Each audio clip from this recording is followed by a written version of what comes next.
Bonjour à tous. Bonjour. Bonjour, bonjour. J'espère qu'on Merci est à vous de live. vous connecter. On va attendre 2 petites minutes comme d'habitude pour les retardataires. Peut-être déjà, se présenter rapidement? Vous dire un peu, qui on est et pourquoi on est là, de quoi on va vous parler. Donc il y a Raphaël. Raphaël, fais coucou Raphaël. Bonjour à tous à toutes. Donc voici, Raphaël et avec nous également Guillaume. Bonjour à tous. Et Et donc on a nous aussi la chance étions d'avoir Betty. merci. Et donc nous étions, tous les 3 présents évidemment au salon, e-learning expo. Raphaël et moi-même en tant, qu'exposants et Guillaume en tant que visiteur. Et donc on a fait un gros débrief et on s'est dit que ça pourrait être intéressant de partager avec vous ce débrief et ces impressions de ce salon-là. Alors, on regarde. Parfait. Eh bien, je vais commencer à vous partager mon écran. S'il y a quoi que ce soit, n'hésitez pas. Vous avez la zone de chat donc, qui est disponible. Donc, je vous invite à l'utiliser. Si vous avez des questions ou s'il y a le moindre souci, n'hésitez pas à nous le dire. Et puis, on vous posera aussi quelques questions au long de ces webinaires. Donc, je vais vous partager mon écran et n'hésitez pas à nous dire s'il y a quoi que ce soit. Raphaël, Guillaume, c'est bon? Vous le voyez bien? Yes, c'est tout bon pour moi aussi. Super. Hop, donc je regarde un peu, il est 32. Donc je vous propose qu'on commence. Donc pour rappel, ce webinaire donc, a pour objectif vraiment de vous faire découvrir les nouvelles tendances de la formation. On se force et on va y arriver à vous présenter tout ce qu'on a pu voir en 45 minutes chrono et même un petit peu moins pour réussir aussi à répondre à toutes vos questions. Donc, par rapport à ces nouvelles tendances de la formation. On vous propose 4 tendances qu'on a pu découvrir lors de ces salons-là. La première, c'est la personnalisation de la formation. OK, on en a déjà parlé les années précédentes, mais vous allez voir, c'est vraiment, une tendance qui est confirmée, qui s'accélère. En 2, l'univers de formation. En 3, la pratique post-formation. Et en 4, la partie collaboration. Ce que je vous propose déjà dans un premier temps et pour voir si tout fonctionne bien de votre côté, on va passer tout de suite à un premier sondage. On va vous poser en effet la question suivante, qui est de savoir si vous étiez présent au salon e-learning expo ou pas. Donc, est-ce que vous êtes là aussi parce que vous n'avez pas pu y participer et que c'est le moment d'avoir un peu un récap en 45 minutes chrono des nouveaux outils et tendances de la formation, ou est-ce que vous étiez présent et ça vous intéresse quand même de croiser un peu nos regards? Donc, on vous laisse répondre au sondage. Donc, pour le moment, on a quand même 75% de non. Yes, peut-être que les gens ne connaissaient pas le salon e-learning expo. C'est vrai que c'est un salon qui est quand même spécialisé sur le digital learning. Donc voilà, ça a tendance à se développer. N'hésitez pas à essayer de participer aux prochaines éditions, parce que c'est toujours assez intéressant de découvrir les nouvelles tendances sur place, d'interagir avec les exposants ou les personnes directement en visite. Donc, Là, oui, on on est a à 85% de non. Donc, la grande tendance yes. à vous tous, c'est que vous n'étiez pas présent au salon. Donc, super, vous allez apprendre pas mal de choses. En tout cas, on l'espère. OK, alors, c'est parti. Donc, la première nouvelle tendance, c'est la personnalisation. Et je laisse la parole à Raphaël. Merci Betty.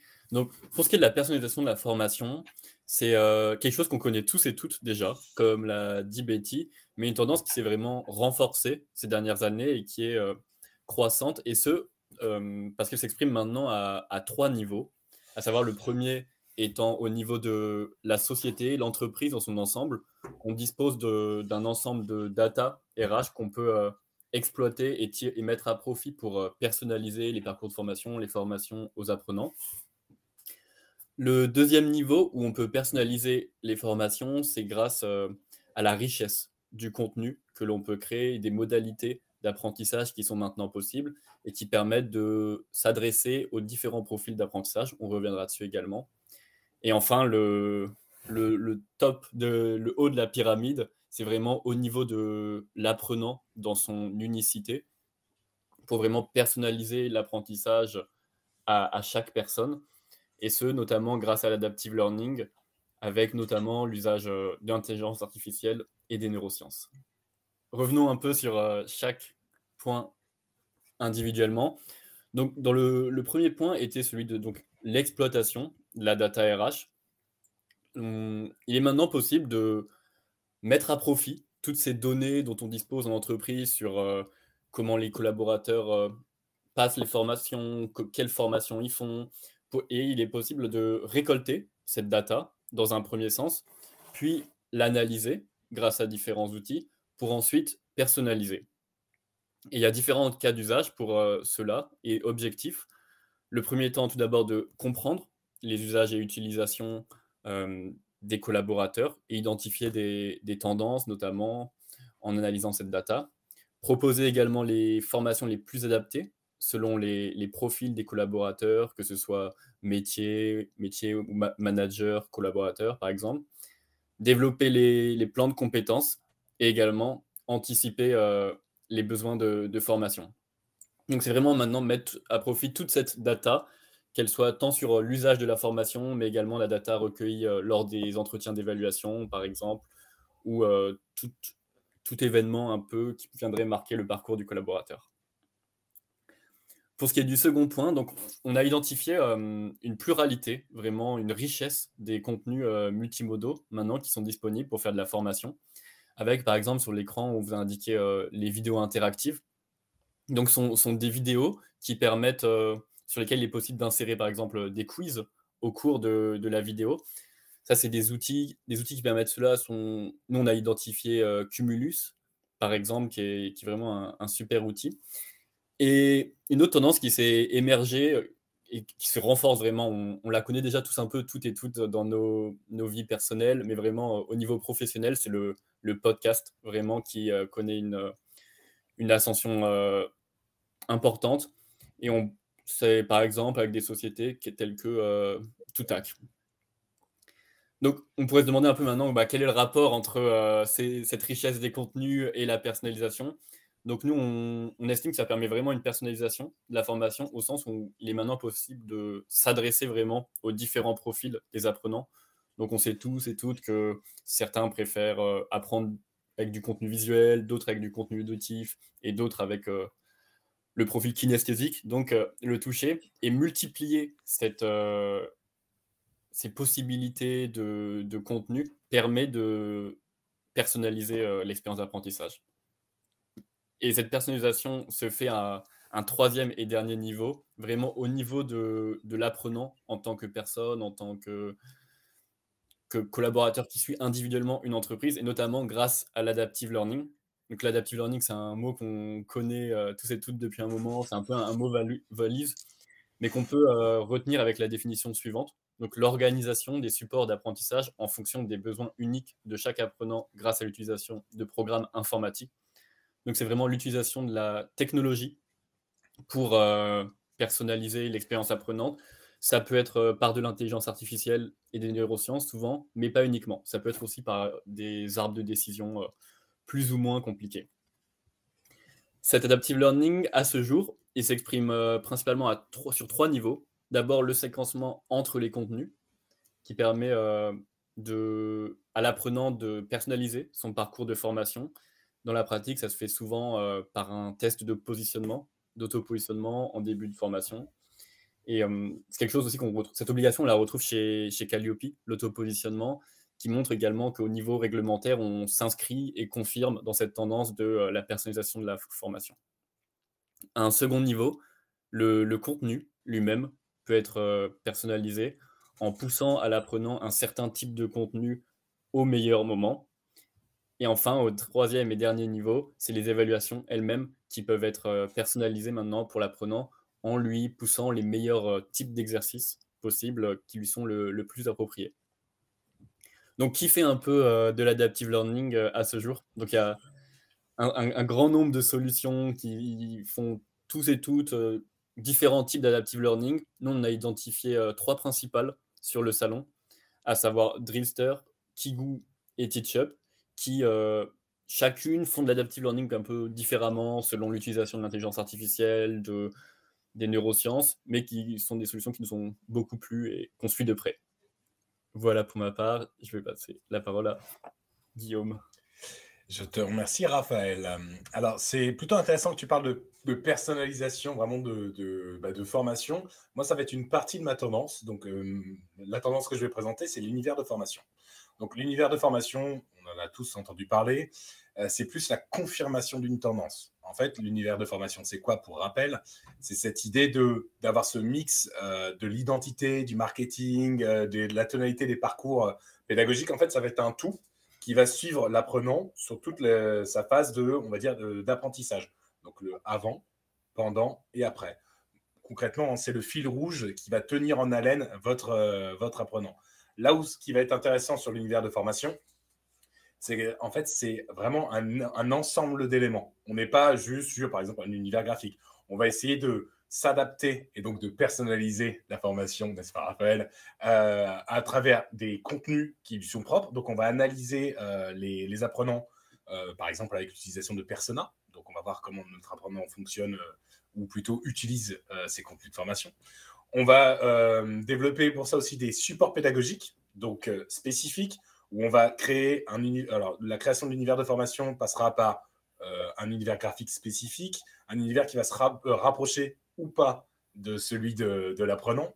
Le storytelling, qui est vraiment la pierre angulaire de l'univers de formation, c'est comment je vais donner envie, à travers une histoire, à mon apprenant en fait, de continuer la formation.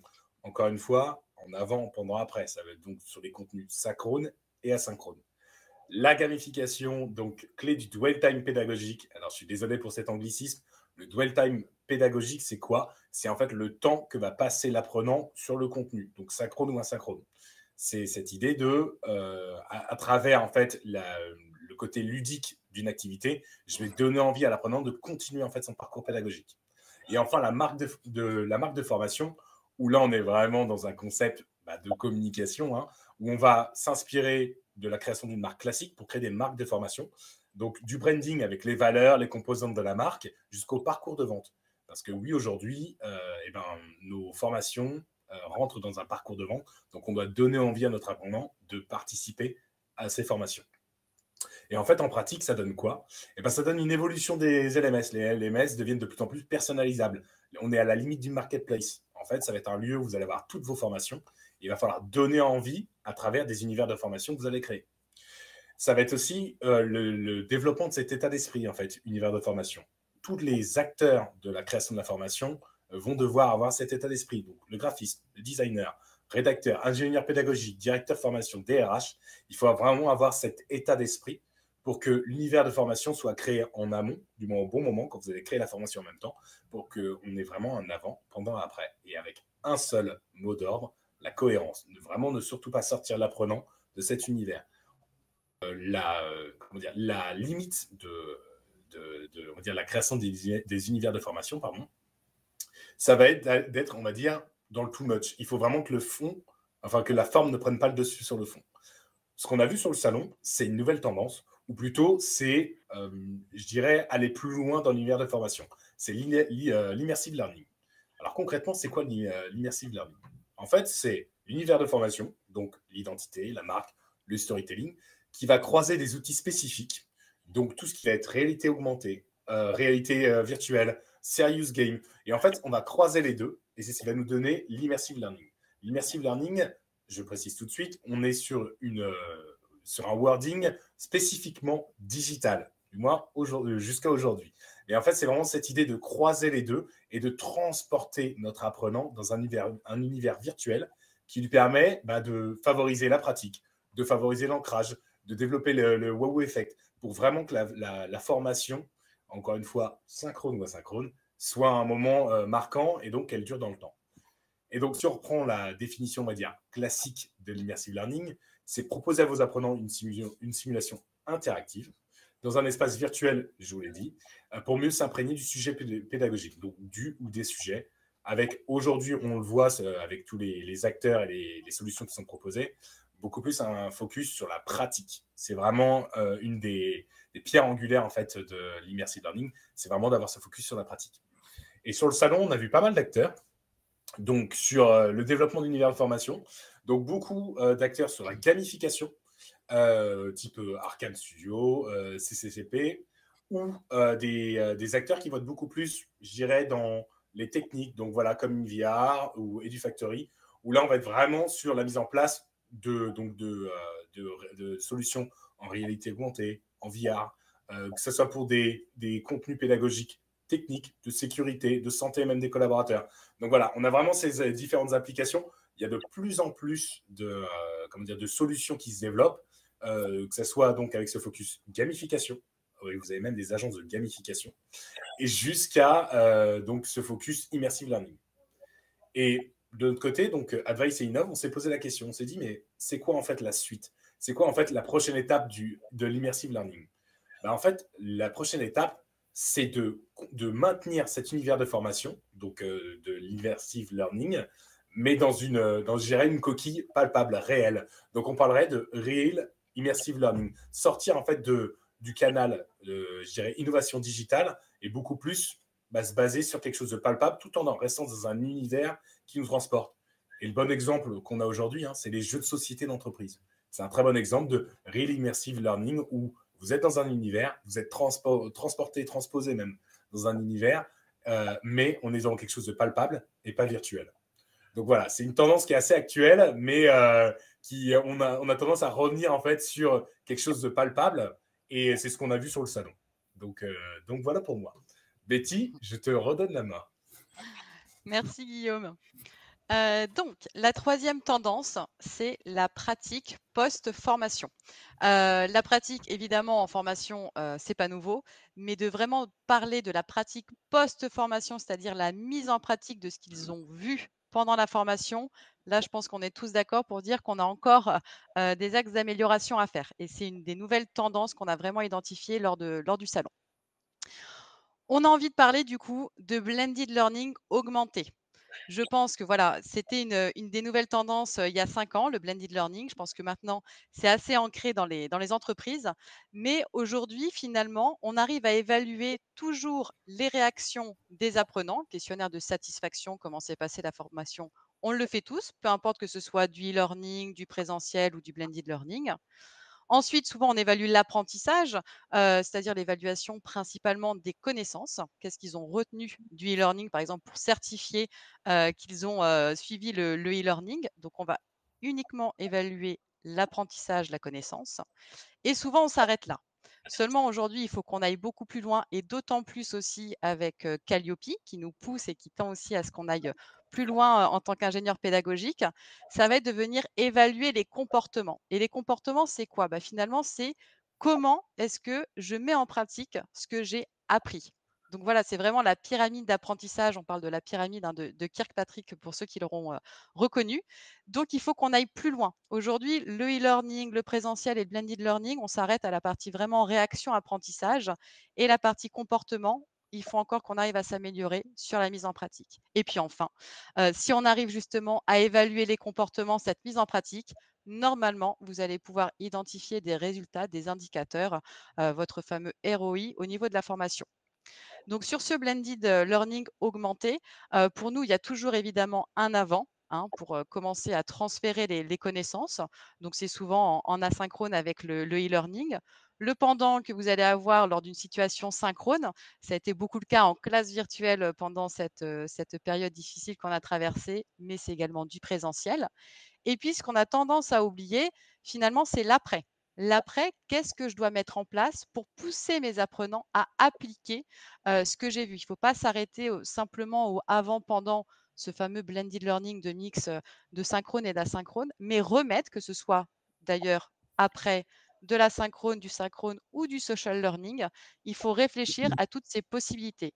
Et lors du salon, c'est vrai qu'on a identifié beaucoup de nouvelles solutions qui permettent d'atteindre cet après et d'évaluer les comportements. Donc pour nous, finalement, et ce qu'on en tire aussi de ça, c'est que finalement la continuité est vraiment un impératif également pour contrecarrer la courbe de l'oubli. vous la connaissez aussi. On oublie 50% le lendemain d'une formation et 90% un mois après. Donc l'après, encore une fois, la mise en pratique après la formation va venir combler cette courbe de l'oubli. Alors vous allez me dire, mais comment est-ce qu'on peut faire du blended learning augmenté? Quelles solutions on peut mettre en place? Voilà tout ce qu'on a un peu vu, nous, lors du salon. Il y a à la fois les possibilités de mettre en place après des mécaniques de jeu, d'engagement, de compétition. On a tendance à le faire très régulièrement dans le pendant ou avant parfois, mais on ne pense pas forcément à le faire après. C'est quelque chose qu'on peut mettre en place. Envoyer, pourquoi pas également après la formation, des modules de réalité virtuelle où vraiment ils vont faire de la mise en pratique, hein, qu'on soit sur des métiers purement techniques, ça peut être intéressant. De faire de l'évaluation entre pairs. On a identifié, on va vous en parler après, plusieurs outils sur cette partie-là. Pourquoi pas demander à vos apprenants, avant de débuter la formation, de nous donner déjà 2 ou 3 noms de leurs pairs, soit au sein de l'entreprise ou dans le groupe d'apprenants, qui viendront ensuite les aider mise en pratique de ce qu'ils auront appris. On a les piqûres de rappel. Ça, en général, on sait assez bien le faire, mais pour moi, ce n'est pas vraiment de la mise en pratique. On peut également leur pousser des exercices à réaliser, voire pourquoi pas mettre en place un REX, un retour sur expérience à 30 jours après ou 90 jours après la formation, pour leur demander comment s'est passé cet exercice-là, comment s'est passée la mise en pratique. On a identifié aussi d'autres outils. Alors pour moi, c'est peut-être plus aussi pour des profils, je dirais commerciaux, vendeurs, mais tout ce qui va être des enregistrements audio ou vidéo. On peut très bien imaginer un nouveau produit, un nouveau pitch à produire qui pourrait nous envoyer justement après la formation également. Donc voilà, on a plusieurs façons en tout cas d'adresser l'après-formation avec la mise en pratique. Un chiffre qui fait un peu peur, mais qui nous permet aussi de prendre conscience de l'importance de travailler davantage sur la préformation, c'est qu'aujourd'hui, seulement 30% des acquis de la formation sont mis en place au bout d'un an. Donc imaginez par rapport à la courbe de l'oubli, quand on le met en place au bout d'un an, je pense qu'on a oublié quand même beaucoup, beaucoup de choses. Quelques outils qu'on a identifiés, il y en a plusieurs dont Raphaël et Guillaume vous ont déjà parlé, mais j'ai complété avec des nouveaux outils aussi qu'on a identifiés. Five Feedback, qui est par exemple une application mobile plutôt entre pairs, où on va demander justement, je pourrais demander à Raphaël de m'évaluer sur 5 compétences, de lui envoyer une notification après une réunion, je ne sais pas, une présentation, qui puisse m'évaluer sur mon pitch, sur l'intonation, etc. On va trouver aussi 50, qui est très intéressante, qui va permettre, par exemple, après la formation, d'envoyer des exercices aux apprenants à réaliser. Et une fois qu'ils l'ont réalisé, ils vont nous dire comment ça s'est passé. D'ailleurs, s'ils l'ont réalisé, comment ça s'est passé et leur pousser, pourquoi pas, des axes d'amélioration pour encore aller plus loin. On va avoir aussi Expert Quiz, qui est vraiment un très bon outil pour l'évaluation des apprenants, mais pas uniquement, je dirais, sur l'acquisition de connaissances, mais également de compétences. Lemon Learning, qui permet aussi de mettre en pratique directement plutôt des compétences informatiques. Et enfin, Klaxoon, plus pour la partie également social learning, qui permet aujourd'hui de pouvoir échanger et de collaborer plus facilement sur des thématiques de formation communes. Voilà pour ma part. Je redonne la parole à Raphaël sur la partie collaboration. Merci Betty. Donc on arrive à la 4e et dernière partie, tendance qu'on a identifiée, à savoir la collaboration, qu'on pourrait aussi rapprocher de social learning en anglais. Donc la collaboration, c'est quoi? C'est surtout au niveau de l'entreprise, un changement de paradigme de la formation. À savoir, on passe d'un système pyramidal, où c'était vraiment le formateur qui enseignait aux collaborateurs, à un système en réseau, où là, c'est tous les collaborateurs, tous les apprenants eux-mêmes qui deviennent acteurs et coproducteurs de la formation. Dans la pratique, comment ça se traduit? Donc le formateur, lui qui avait une position jusqu'à présent de professeur, devient bien souvent davantage un facilitateur, où son rôle va être de faire émerger ses connaissances et faciliter ce partage. Au niveau des apprenants, on pourrait estimer que jusqu'à présent, ou alors jusqu'à il y a peu, les apprenants étaient des consommateurs de la formation, donc ils s'asseyaient soit sur une chaise, soit devant leur écran, et vraiment ils consommaient ce contenu. Maintenant, ils deviennent coproducteurs. Ils partagent aussi leurs connaissances, partagent leurs compétences, et ils rentrent dans une société beaucoup plus de partage des connaissances. Et ça fait la transition sur le dernier niveau, au niveau duquel il y a une transformation, à savoir l'entreprise dans son ensemble. On passe d'une société formatrice, où on pourrait dire, à véritablement une entreprise apprenante. Comment ça se fait dans la pratique? Quels outils permettent de faire ça et comment? Donc, on a identifié 2 principaux axes en distinguant les connaissances et les compétences. Donc, un premier axe serait celui de faciliter ce partage des connaissances. Traditionnellement, ça se fait beaucoup par des forums, mais ça se développe aussi en créant de véritables communautés d'apprenantes. Donc, on retrouve les LMS traditionnels qui développent de plus en plus ces espaces au sein desquels les apprenants vont pouvoir échanger des bonnes pratiques, échanger des connaissances, partager leurs connaissances. Mais on retrouve aussi des solutions un peu plus spécialisées dans ce social learning, peer-to-peer learning. Par exemple, WAP pour We Are Peers, qui propose véritablement une méthodologie grâce à laquelle les apprenants vont pouvoir, ce partage des connaissances, cet échange des connaissances va être facilité. Où vraiment, il y a différentes étapes à suivre et que chacune est invité à suivre pour vraiment faciliter tout ça.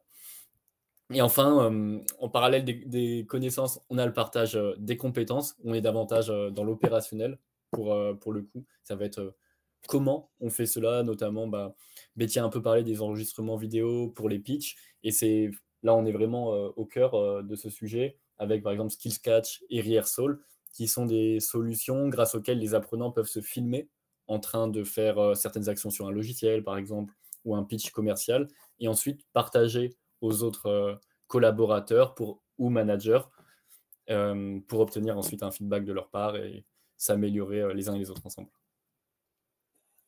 C'est bon pour moi et on va pouvoir conclure maintenant. Merci Raphaël. Alors, on va vous poser une nouvelle question à travers un sondage. On va vous demander justement, mais du coup, je pense que ça va pas trop être pertinent, puisqu'on voulait vous demander, d'après vous, selon vous, au salon, quelle était la tendance que vous avez vue le plus, qui s'est vraiment ressentie. Mais étant donné qu'on a 82% d'entre vous qui n'ont pas été présents au salon, ça me paraît un peu plus difficile. Seulement, je propose qu'on change un petit peu peut-être la question, même si vous n'êtes pas allé au salon. Pour vous, quelle est la tendance la plus importante, la plus émergente aujourd'hui que vous ressentez au sein de la formation? Donc, on vous laisse répondre. On vous a remis évidemment les 4 tendances que nous avons déjà détectées lors du salon. Évidemment, il y en a d'autres.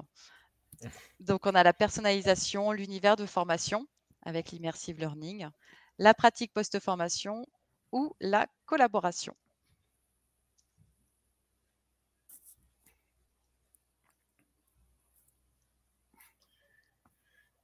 Il y a quand même 2 tendances qui ressortent, hein. La personnalisation pour l'instant à 45% et la pratique post-formation à 36%. Ouais.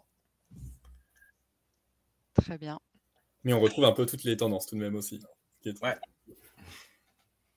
C'est vrai que sur la personnalisation, il y avait, je pense, une bonne moitié des stands qui étaient présents, qui étaient vraiment sur de la techno de personnalisation. C'est vrai que c'était très, très fort, en tout cas lors du salon e-learning expo pour ceux qui n'étaient pas là. Une partie un petit peu moindre, je dirais, sur la collaboration. Et puis, on a retrouvé tout ce qui était immersive learning et les outils d'après-formation qui étaient quand même aussi assez conséquents. Yes. Très bien. Peut-être pour aller un peu plus loin sur tout ce qu'on a pu identifier avec Guillaume et Raphaël, c'est que finalement, pendant cette période de confinement, la tendance est de se dire que finalement, les services formation, les ingénieurs pédagogiques ont vraiment dû développer beaucoup plus de compétences, à la fois sur l'ingénierie pédagogique présentielle, mais aussi distancielle. On sent qu'il y a eu une grosse accélération et un besoin de monter en compétences des services formation sur ces sujets-là. Ce qu'on commence quand même aussi à percevoir, en tout cas, il y a beaucoup d'échanges qui se font, c'est de se dire, mais d'ici à 5 ans, quel va être le rôle, je dirais, des services formation? Puisque comme l'a dit Raphaël, on parle de plus en plus et on tend à aller vers des entreprises apprenantes. Ça veut dire que les rôles des ingénieurs pédagogiques est censé aussi évoluer. et on commence à parler du fait que les services formation vont devoir accompagner, je dirais, les collaborateurs à prendre en main les outils qu'on va leur mettre à disposition pour partager et transmettre leur savoir, leurs connaissances et compétences, qui vont devoir donc transmettre, je dirais, un peu de leur savoir, les former aux outils, valider les contenus qui seraient réalisés et ensuite les diffuser. Mais l'ingénieur pédagogique, voilà, on sent que son rôle est en train d'évoluer. En tout cas, ils seront beaucoup plus attendus, on pense, hein, encore une fois, je n'affirme pas, cette tendance, mais, on pense qu'on va davantage devoir travailler sur la partie plus, soft skills, vraiment sur des compétences, transversales et nouvelles, que ce soit la créativité, on en parle beaucoup par exemple. Mais voilà, que les services formation travaillent davantage sur ce type de compétences soft skills et beaucoup moins sur la partie technique, métier, où ce sera davantage à la main des collaborateurs. Est-ce que vous avez des questions? C'est le moment de rebondir et de ne pas hésiter à nous faire part de ce que vous avez pensé, si vous êtes en accord ou pas, des tendances que vous auriez pu vous-même identifier. Le sujet, en tout cas, est ouvert. N'hésitez pas à utiliser le chat, hein, vraiment. Je vois là, par exemple, Mustapha qui nous a répondu en direct par rapport à notre sondage, donc, qui parlait de la tendance qui était pour lui donc la personnalisation, mais qui a dit qu'il était la plus pertinente, le post-formation. C'est vrai qu'on en parle beaucoup. On parle aussi d'ancrage by doing. Hein. Voilà, donc vraiment cette phase de l'après, mais on va pratiquer. Il faut vraiment prolonger, on va dire, la formation. Donc c'est vrai que voilà, je rebondis par rapport au message de Mustapha. N'hésitez pas, si vous avez des questions, vous pouvez les mettre directement dans le chat. Merci Bérénice. Voilà. Si c'était top, si ça vous a plu, parfait, on est ravis. Pas de questions. Bon. Ce qu'on va faire, évidemment, vous allez recevoir le replay, mais en plus du replay, on va vous transmettre également notre support si ça vous intéresse pour retrouver aussi tous les outils, si vous avez envie de vous inspirer, d'aller tester certains des outils qu'on vous a rapidement parlé et creusé. On va vous envoyer également du coup le support de présentation avec le replay. Yes. Et je dirais, on a une question. Merci Frédéric. Je vois une question qui est arrivée. On a David qui nous demande, est-ce que vous avez identifié des plateformes qui seraient assez complètes pour couvrir, alors ces tendances, je vais peut-être dire toutes ces tendances. Ouais. Alors, je pense que justement une des nouvelles tendances, qui arrivent aujourd'hui, c'est que finalement le beau carrosse qui fait tout n'existe pas. Aujourd'hui, on est plus sur des solutions, expertes sur un sujet qui vont venir par contre s'intégrer et se parler, sur une plateforme par exemple LMS. Donc aujourd'hui, il y a quelques technos qui permettent en effet de couvrir, quelques-unes de ces tendances, mais pas d'aller jusqu'au bout de chacune des tendances. Donc ça dépend aussi de ce qu'on recherche. Mais oui, il y a plusieurs, solutions qui sont en train d'arriver sur le marché qui proposent, la personnalisation, l'immersive learning, la partie post-formation et la partie collaboration. Mais je dirais attention, à ce type de plateforme-là parce que vous allez probablement survoler des sujets, mais pas aller encore une fois vraiment en profondeur. En fait, c'est un peu le syndrome du couteau suisse, quoi. On peut tout faire, mais on n'est pas expert sur les sujets, c'est ça? Ouais. Yes. Une autre question. Jean-Claude, vous avez parlé de learning by doing et le learning by failing. Qu'on en a parlé? Qui c'est qui en a parlé? Alors, dans l'idée, c'est quand même la partie après, tu sais, le post-formation, je dirais, voilà, ce qu'on appelle ancrage by doing, c'est, je pense aussi, donc le learning by doing, et on en a parlé sur tout ce qui était blended learning augmenté. C'est vraiment ce focus sur, en fait, on va faire les choses aux apprenants, au lieu de juste leur donner les clés et après se dire, bon, voilà, que la formation est terminée. Donc oui, on en a vraiment parlé. Après, c'est intéressant. Moi, j'aime beaucoup cette notion de learning by failing, donc via l'échec. Ouais. On n'en a pas parlé ce midi, mais dans l'idée, oui, c'est une vraie pratique et ça permet, si c'est bien encadré, de vraiment de faire monter en compétence les apprenants. Donc, moi, ça me parle et je trouve ça plutôt pertinent. Tout à fait. Je pense que on apprend tous évidemment de nos erreurs et ça fait d'autant plus sens en effet s'ils travaillent en fait ensemble avec leur père pour se faire des retours et identifier comment rebondir. Yes. On avait une autre question de Mustapha. Avez-vous de la Ah oui. Comme tu veux. Vas-y. Alors, on a Mustapha qui nous demandait, est-ce qu'on va parler d'une évolution du rôle de mission de l'ingénieur pédagogique ou de l'émergence des nouveaux métiers dans la formation?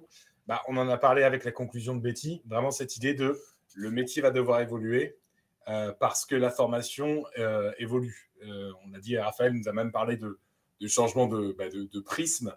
Vraiment de la formation, on est passé de la formation pyramidale à la formation réseau. Donc, il y a vraiment ce prisme, ce qui fait que, oui, ces métiers vont avoir tendance à évoluer. Ils vont devoir surtout apprendre à maîtriser ces tendances pour pouvoir délivrer les meilleurs parcours à leurs apprenants. Et une autre tendance aussi, évidemment, ça va être l'intelligence artificielle. Hein. Demain, vous allez mettre un paquet de supports dans une machine qui va pouvoir directement retranscrire et créer des parcours de formation. Donc, notre rôle va évidemment évoluer rapidement ou pas, mais il va évoluer. Ça, c'est une certitude. Raphaël, tu voulais dire quelque chose? C'était rien de plus. Parfait. Avez-vous de la personnalisation en réalité virtuelle? Alors nous, on n'en a pas, enfin nous, en tant que société, mais sur le salon, il n'y avait pas forcément en fait de personnalisation. Raphaël, tu vas en parler un peu? Toi, ce que tu avais vu? Moi, j'ai pas identifié de solution qui ferait véritablement de la personnalisation en réalité virtuelle. Donc, j'imagine que ça peut se rapprocher peut-être des serious games, ou alors ce serait un serious game en réalité virtuelle où on identifierait des différents scénarios et en fonction vraiment des réponses, on personnaliserait.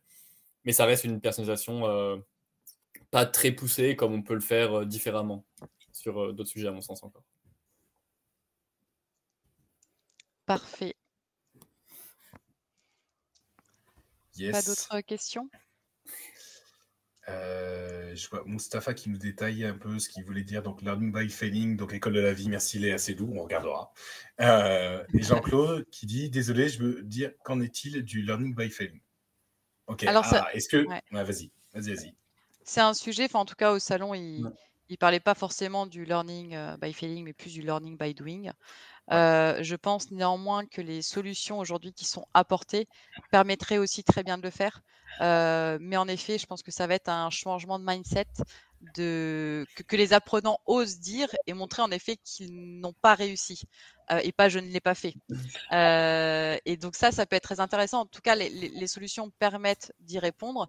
Mais je pense que c'est un autre mindset des apprenants aussi à avoir. Je pense même en France, oser apprendre des échecs et le dire et en parler. Donc je pense que ça va être un autre point également qui va évoluer. C'est hyper intéressant. Yes. Très bien. Et merci à vous tous. On vous souhaite un bon après-midi. On vous envoie toutes ces informations-là par mail dans la journée. Et à très vite. Merci à tous. Bonne journée. Au revoir.